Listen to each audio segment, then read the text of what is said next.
Hello, sir. I'm giving out free Qurans. I've got English and Spanish copies. Everything is free. This is in English. Okay. Do you know anything about Islam? No, but I've heard about the Quran. Excellent. Do you mind, as a Muslim, if I tell you, we say hear from us, not about us? Do you mind if I tell you about Islam, just quickly? Sure. I'll be mindful of your time. So Islam is an Arabic word.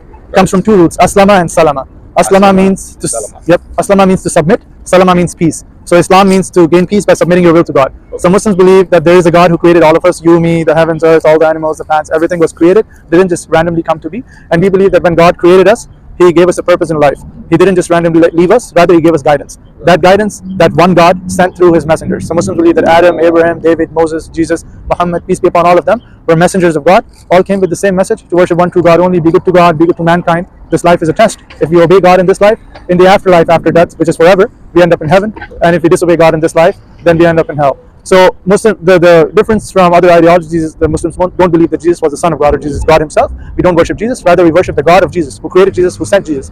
The reason why there were so many messengers all coming with the same message, because after every prophet or messenger passed, the followers would change the teachings, which is what we see with the Bible, for instance. Jesus spoke Aramaic. We don't have the Bible in Aramaic today. The oldest Bible we have today is in Greek, which was written 300 years after the death of Jesus. On the other hand, with Muhammad, peace be upon him, being the final messenger, he was given the Quran in Arabic. This is an English translation. In it, God promised that this book will be unchanged till the end of times. So the Arabic Quran that was revealed to the Prophet Muhammad, peace be upon him, 1400 years ago, that's the exact same one that Muslims around the world recite 5 times a day when they pray. So this is the only book in history and in the world, and I challenge you to find any other book like this that is memorized word by word, letter by letter, in the original language being Arabic, by millions of Muslims around the world. So if you were to take all the Qurans in the world and throw them in the ocean or burn them, the next day you would have the exact same copy, because it's saved in the memories of millions of Muslims around the world. That's why it can't be changed either, because if anybody changes it, the hundreds or millions of people who memorize it, they immediately catch that mistake. And so if a Muslim intentionally tries to change the Quran, they're out of the fold of Islam. So, and you don't have to take my word for it, there's empiric evidence for it. So non-Muslims, i.e. Christians in Birmingham, England, they found the manuscript of the Quran. It is called the Birmingham manuscript. You can look it up online. Non-Muslims found it, they carbon dated it, which is a technology to see how old the substance is. So they carbon dated it and they found it to be from the lifetime of the Prophet Muhammad, peace be upon him. That manuscript that they have in the museum in Birmingham is the exact same Quran that we recite every other day. So it's preserved. So that's basically the message of Islam. There's only one God. We worship that one God only. We don't worship His creation. We don't worship man. That God is above the above human beings. Anything like human beings would ever imagine. So He doesn't need support for family. He doesn't need to eat or drink. He doesn't need to go to the bathroom. He's above all of that. And that God, He gave us guidance. This being the last guidance. Does all of that make any sense to you? I'm definitely going to take a look. Yes. I've always heard about the Quran, and I was always curious. Another thing Muslims believe in is predestiny. So Muslims believe that everything that happens doesn't randomly happen by chance. You coming here talking to me, taking the Quran, me here talking to you, explaining what Islam is, isn't random chance. It was meant to be. It was written for us to happen. So what was your name? Chris. Chris? Yes. Very nice to meet you. I'm Muhammad. Before you leave, I'll just tell you that being a Muslim basically just means believing that there is one God only, and believing that Jesus and Muhammad are messengers of God, not the sons of God. So anybody who believes that is a Muslim. When anybody wants to become a Muslim, they don't have to become part of a secret society or a secret club. All they have to do is basically testify that I testify there is none worthy of worship but one God only, and I testify that Jesus and Muhammad are the messengers of God, not the sons of God. Anybody who says that is a Muslim, and then we keep learning for the rest of our lives. Do you believe that? Life is always a learning. Learning, 100%. I like the way you think, because most people nowadays don't think like that. Most people are closed-minded. They're not open-minded. No matter how old you are, you can learn. That's how society's changed, though. But most people nowadays, unfortunately, they're not like that. Nowadays, the common metaphor is you can't teach an old dog new tricks. But humans are different from dogs. Right. Yeah, and God has given us the power to change no matter how old we are. Every one of us has kind of like a truth finder inside of us, which tells us what is right and what is wrong. Deep inside, everybody knows what is right and what is wrong, and anybody who looks for it finds. But does all of that make any sense? Do you believe that there's one God? I believe there's only one. There are many different, they say religions, and they worship different gods, but I think there can only be one. And do you believe that Jesus was a messenger of God and not the Son of God? Well, I have my curiosity about a lot of things. Right. There's a lot of things in life that to me just kind of like didn't make much sense. It's funny. Me and my brother, my son, we were talking about maybe about a month ago, and my son's he has a little nephew. Yeah. From his other cousin. Anyway, he said, "Why?" Like, I laughed. He said, "If man was made in the image of God, why would he put dinosaurs here first?" Why would he put down what? Dinosaurs. Why would dinosaurs? Why would he put dinosaurs first? The only children can come up with questions like that. I know, like, it was laugh when I thought about that. How old is the child?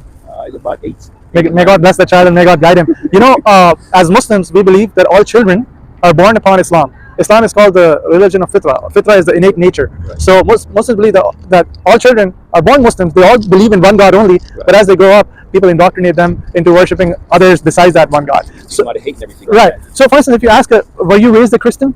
When I was born, my grandmother went to a Baptist church. Right. My mom went to a Catholic church. Okay. And my father, I don't know what he was doing. Okay. I didn't see him go to church. Right. So he passed away when I was like 10 years old or something. Sorry about that. And, my mom, after he passed away, my mom just fell apart, and my grandmother had to raise me. So tough upbringing, huh?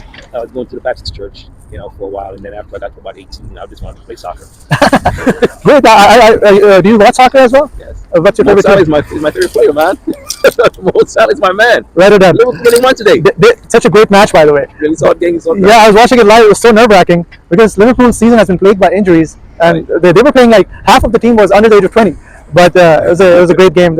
But coming back to the topic, so since you have kind of a Christian upbringing, if you ask Christians why do they think Jesus is the Son of God, they will say, oh, because he had the miraculous birth, he was born without a father, right? But if you think about it, Adam was born without a father or a mother. So is Adam the elder brother of Jesus, Right. also son of God? No. Again, we don't have the original message that came to Jesus. We have what we have from 300 years after his death. Right. And in the Greek language, the word for son and slave is interchangeable. Really? Yes. So, for instance, in the Bible, Adam is called the son of God. Abraham is called, Solomon is called the son of God. David is called the son of God. Israel is called the son of God. Jesus is called the son of God. Jesus says we are all children of God. But why do they separate Jesus being the literal and everybody else being the metaphorical, right? Right. So that's the problem where it comes to. It's interesting because with the same analogy that I gave you, if you think about it, then Adam was born without a father or a mother. He's more worthy of being the son of God, being the elder brother of Jesus. In the Quran, this book, God says, verily the example of Jesus to God is that of Adam. They're both. He wanted them to be, and they were. They were both miraculous births, but that doesn't make them the son of God. God is above the need of having a son or anything like Right. that. So you already believe there is one God. You don't believe Jesus was the son of God. You believe that Jesus was the messenger of God. That message was corrupted. Muhammad being the final messenger of God. This is all that anybody who believes this is a Muslim. Yeah. So you're the only thing that needs to be done is say it out loud, and that way you become Muslim. Then you continue learning for the rest of your life. So do you want to say it out loud? Sure. Okay. So you want to say it in Arabic first or English first? Well, I don't know Arabic. I will say it and you can repeat it after me. Okay. Okay, so you want to do Arabic first? Okay, so repeat after me. Ashhadu Ashhadu an an la la ilaha ilaha illa illa Allah Allah wa wa ashhadu ashhadu anna anna Muhammad Muhammad abdu abdu wa ra rasulu. rasul. We're going to say it in English now. Okay. Okay, how do you feel just saying the Arabic? I felt refreshing. Even though you don't know what it means. I felt. Okay, in English, I bear witness. I bear witness. There is none worthy of worship There's none worthy of worship but Allah, but Allah, the one true the God. one true God. And I bear witness I bear witness. that Jesus and Muhammad And Muhammad are the messengers of Allah are the message of Allah and not the sons of and Allah. not the sons of Allah. Alhamdulillah. I can't wait. That's it. Thank you, Muhammad. Thank you, Muhammad. We're part of a 2 billion strong family of brothers and sisters all around the world.